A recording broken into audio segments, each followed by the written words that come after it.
Sementara di kelompok lain, kalau kamu berani mentakwilkan ayat ini, berarti kamu kafir karena sudah mengotak-atik ayat.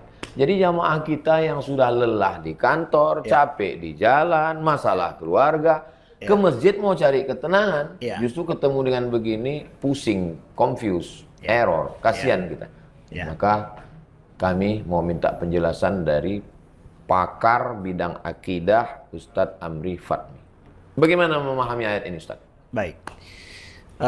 Assalamualaikum warahmatullahi wabarakatuh. Waalaikumsalam. Sedang sekali pada kesempatan kali ini saya diajak berbincang dengan Al-Mukarram guru kita. Bukan bermakna saya lebih paham sebenarnya, tapi ya kami saling sharing bersama ya untuk pembahasan-pembahasan yang merupakan bidang akidah yang kami sedikit pernah membaca. Bukan saya lebih sangat paham dalam masalah ini, tapi sedikit pernah membaca, diajarkan sama guru-guru saya di Al-Azhar, Mesir. Nah, tentang masalah takwil dan pemahaman ayat-ayat mutasyabihat, sudah maklum ini pembahasan yang sengit terjadi pada zaman-zaman mutaakhir. Kita harus menyatakan bahwa pada masa salafus soleh dulu pembahasan ini tidak sengit loh. Pembahasan ini bahkan tertutup, hanya di kalangan para ulama saja. Kenapa mereka tidak bahas? Mereka tidak membahas karena inti agama, akidah itu bukan dalam permasalahan itu. Bahkan menurut guru saya, Dr. Rabi Jauhari, Profesor Dr. Rabi Jauhari, beliau bilang, sejak petrol, sejak minyak banyak di Timur Tengah, setelah itulah pembahasan ini mulai kata beliau, saat itulah mulai marak, dibangkitkan dan melalui tulisan-tulisan dan yang lainnya. Sebelumnya enggak, kata beliau. Ya.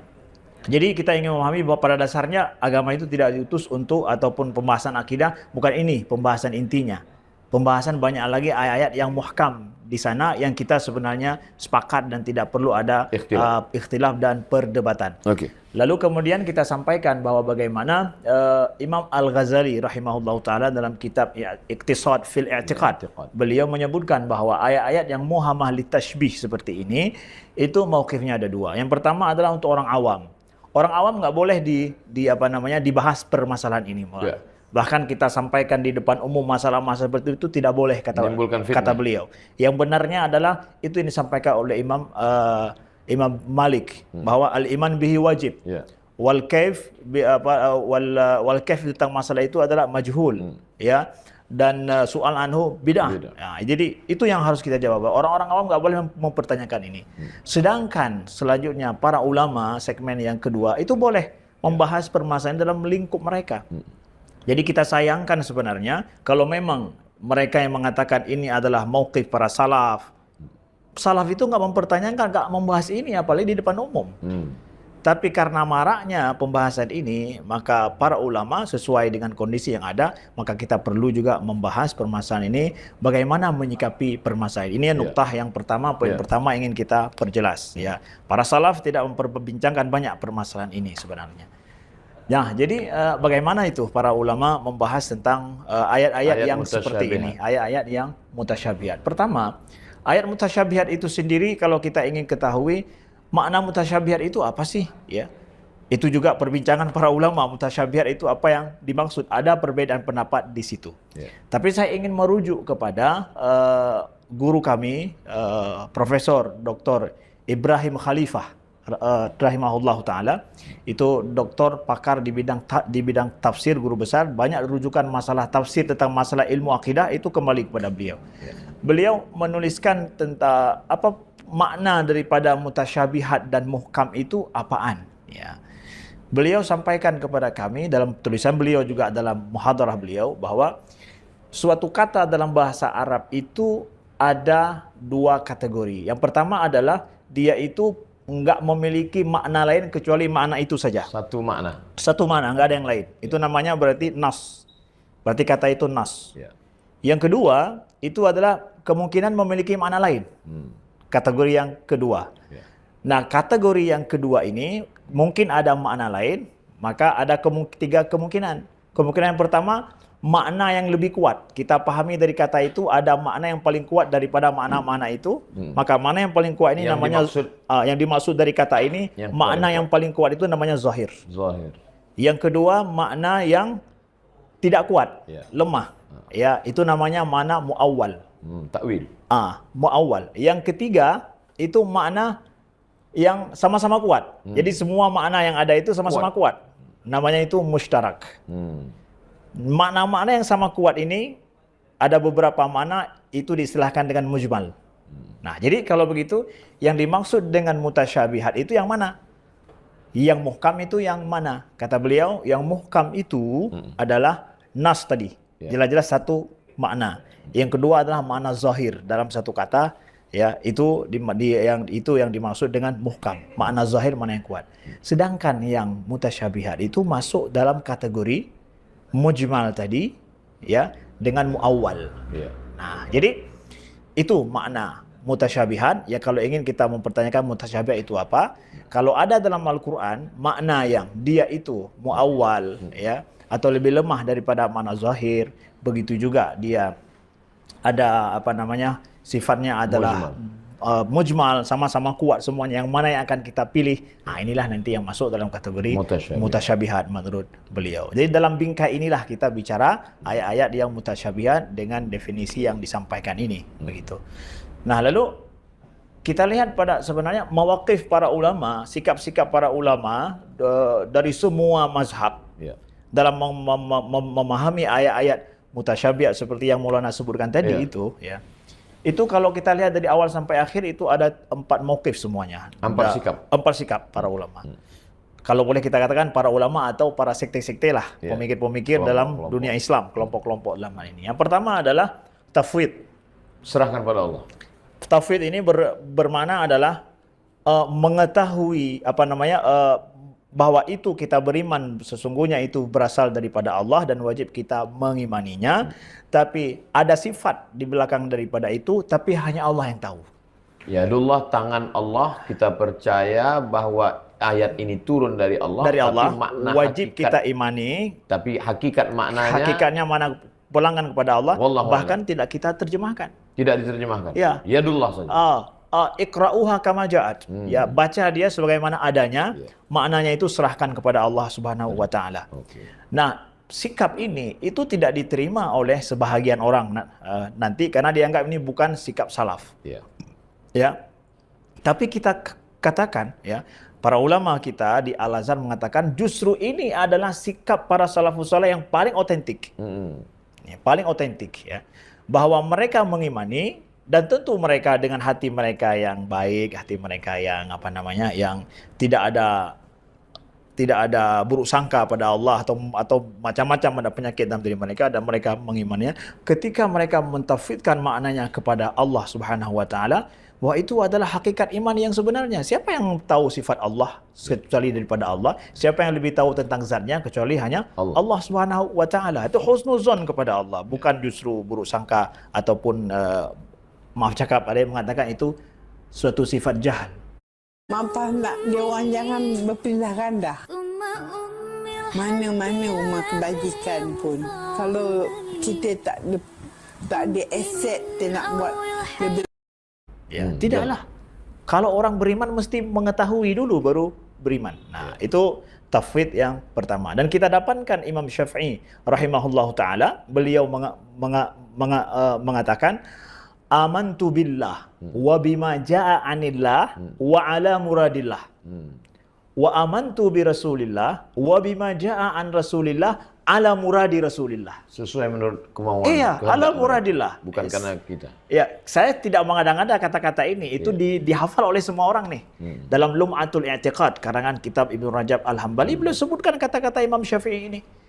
Jadi ketika beliau mengatakan ala muradillah, Tafwid. mafish kalam. Huwa tafwid. Ya.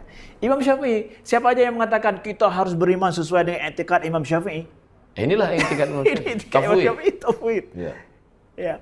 Kemudian yang kedua kita katakan adalah mauqif yang selanjutnya, mauqif ta'wil lah kita katakan.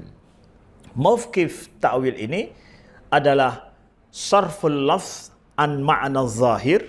Yadun makna zahir tangan, biqarinatin. Dialihkan ke makna yang lain karena ada qarinah mani'ah. Ada indikasi yang menghalangi kita memakai makna zahir. Karena ketika ada makna zahir, ada makna yang marjuh atau kita katakanlah makna muawwal nantinya yang lebih lemah. Tapi ada qarinah, kita harus mensarf lafz itu kepada makna yang lain ya. Karena ada tasybih. Kita ambil contoh yadun. Yadun ya. Makna zahir tangan. daripada itu adalah jarihah ya. Tangan yang sifatnya adalah jariyah.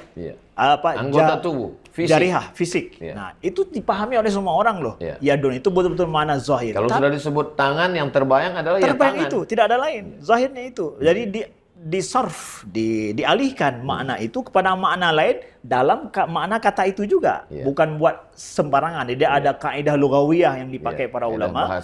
Kaidah bahasa yang memperbolehkan itu dan juga masuk dalam kategori makna kata tersebut. Dan mungkin dalam bahasa kita pun misalnya penguasa ini bertangan besi. Iya. Makna bertangan besi itu bukan tangannya besi, tapi kekuasaannya. Kekuasaannya. Maka makna tangan besi di situ bukan fisik, tapi lebih makna, itu yang disebut makna takwil. Makna kiasan itu yang dipakai. Jadi majas itu ada. Nah, dalam bahasa jelas majas itu ada kan. Nah, jadi tapi anehnya mereka yang nggak mau mentakwilkan atau mengharamkan takwil seperti ini mengatakan tidak ada majas katanya. Ini lebih aneh lagi ya. Banyak para ulama melalui pendapat di situ. Tapi saya ingin merujuk kepada guru kami, Profesor Dr. Ibrahim Khalifah, rahimahullah taala. Itu doktor pakar di bidang tafsir, guru besar. Banyak rujukan masalah tafsir tentang masalah ilmu akidah itu kembali kepada beliau.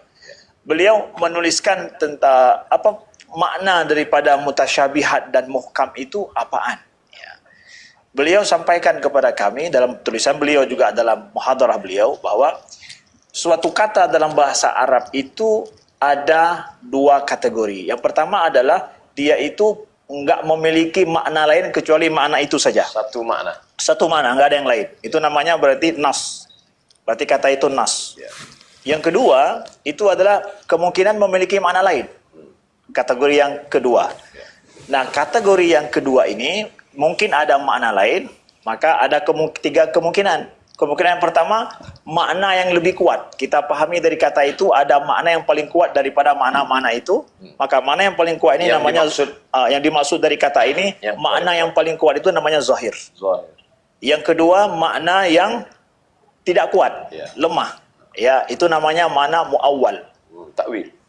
Muawwal. Yang ketiga, itu makna yang sama-sama kuat. Jadi semua makna yang ada itu sama-sama kuat. Namanya itu mushtarak. Makna-makna yang sama kuat ini ada beberapa makna itu diistilahkan dengan mujmal. Nah, jadi kalau begitu yang dimaksud dengan mutasyabihat itu yang mana? Yang muhkam itu yang mana? Kata beliau, yang muhkam itu adalah nas tadi. Jelas-jelas satu makna. Yang kedua adalah makna zahir dalam satu kata. Ya, itu yang dimaksud dengan muhkam, makna zahir, makna yang kuat. Sedangkan yang mutasyabihat itu masuk dalam kategori mujmal tadi, ya, dengan muawwal. Nah, jadi itu makna mutasyabihat. Ya, kalau ingin kita mempertanyakan mutasyabihat itu apa? Kalau ada dalam Al-Qur'an makna yang dia itu muawwal, ya, atau lebih lemah daripada makna zahir, begitu juga dia ada sifatnya adalah mujmal, sama-sama kuat semuanya. Yang mana yang akan kita pilih? Nah, inilah nanti yang masuk dalam kategori mutasyabihat menurut beliau. Jadi dalam bingkai inilah kita bicara ayat-ayat yang mutasyabihat dengan definisi yang disampaikan ini, begitu. Nah, lalu kita lihat pada sebenarnya mawaqif para ulama, sikap-sikap para ulama dari semua mazhab dalam memahami ayat-ayat mutasyabihat seperti yang Maulana sebutkan tadi itu, ya. Itu kalau kita lihat dari awal sampai akhir itu ada 4 mauqif semuanya. 4 sikap para ulama. Kalau boleh kita katakan para ulama atau para sekte-sekte lah, pemikir-pemikir dalam dunia Islam, kelompok-kelompok ulama ini. Yang pertama adalah tafwid. Serahkan pada Allah. Tafwid ini bermakna adalah mengetahui bahwa itu kita beriman sesungguhnya itu berasal daripada Allah dan wajib kita mengimaninya, tapi ada sifat di belakang daripada itu, tapi hanya Allah yang tahu. Yadullah, tangan Allah, kita percaya bahwa ayat ini turun dari Allah. Dari Allah, makna wajib kita imani. Tapi hakikatnya mana pulangan kepada Allah, Wallahu bahkan tidak kita terjemahkan. Tidak diterjemahkan. Ya. Yadullah saja. Iqra'uha kama ja'at. Ya, baca dia sebagaimana adanya. Maknanya itu serahkan kepada Allah Subhanahu wa taala. Nah, sikap ini itu tidak diterima oleh sebahagian orang nanti karena dianggap ini bukan sikap salaf. Ya. Ya. Tapi kita katakan ya, para ulama kita di Al-Azhar mengatakan justru ini adalah sikap para salafus saleh yang paling otentik. Ya, paling otentik ya. Bahwa mereka mengimani dan tentu mereka dengan hati mereka yang baik, hati mereka yang yang tidak ada buruk sangka pada Allah atau macam-macam ada penyakit dalam diri mereka dan mereka mengimaninya. Ketika mereka mentafwidkan maknanya kepada Allah Subhanahu wa taala, wah itu adalah hakikat iman yang sebenarnya. Siapa yang tahu sifat Allah kecuali daripada Allah? Siapa yang lebih tahu tentang zatnya kecuali hanya Allah Subhanahu wa taala? Itu husnuzon kepada Allah, bukan justru buruk sangka ataupun maaf cakap ada yang mengatakan itu suatu sifat jahat.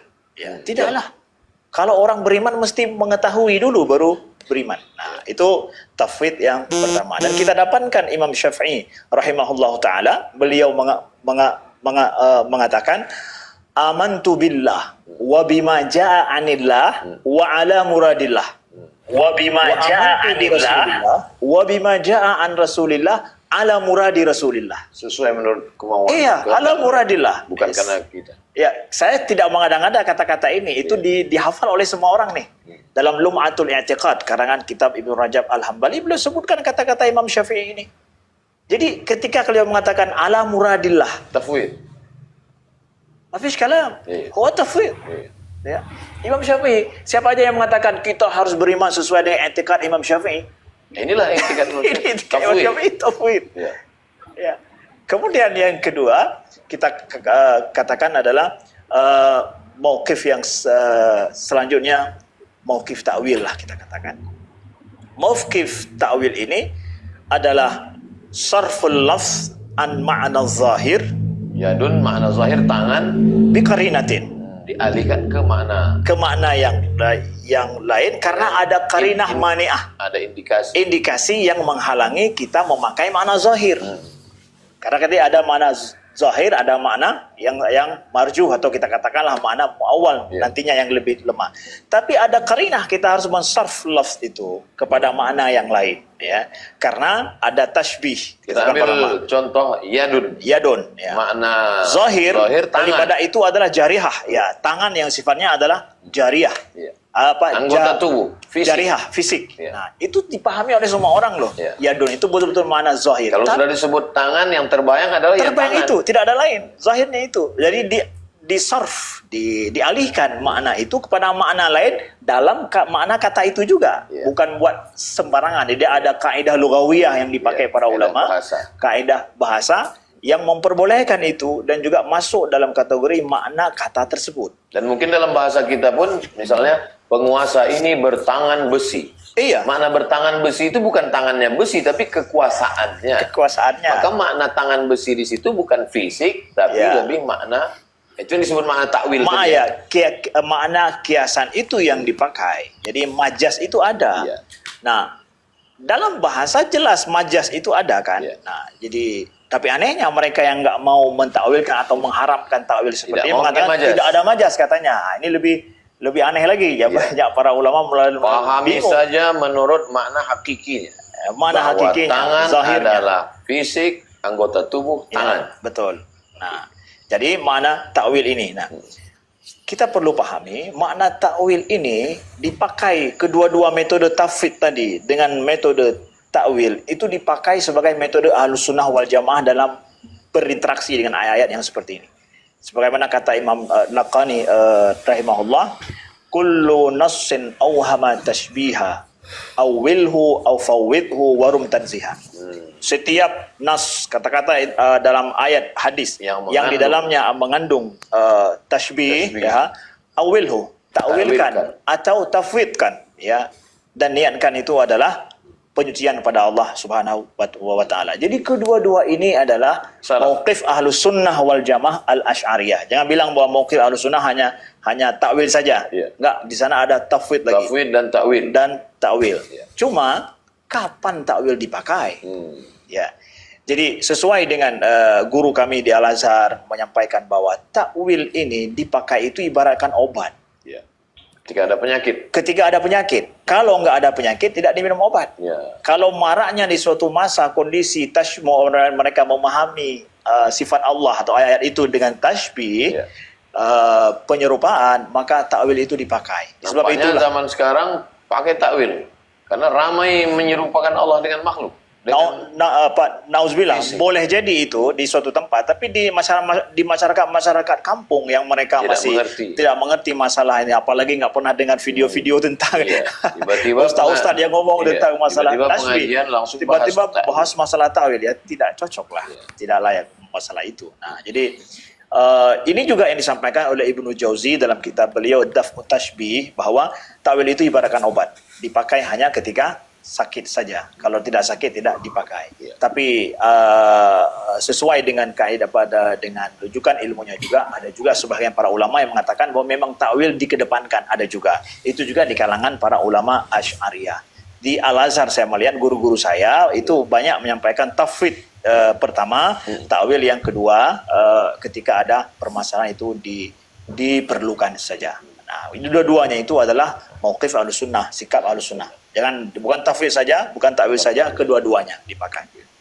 Lalu yang ketiga itu adalah mauqif yang disebut dengan isbat bidawabit. menetapkan sifat itu ada, tapi ada mengikat. Ada ikatannya, bil qaid juga boleh. Jadi ketika disebutkan bahwa yad itu diisbatkan yad dengan makna Bahwa Allah punya sifat namanya makna yad. zahir, dengan yad dengan makna zahir daripada kata-kata itu, tetapi kaifnya yang dikatakan bila kaif, tanpa mempertanyakan bagaimananya. Jadi ide ini dipopulerkan oleh Imam Ibnu Taimiyah, kemudian Imam Muhammad Abdul Wahab setelah itu. Apakah salaf berpahaman ini isbat ma'al qaid?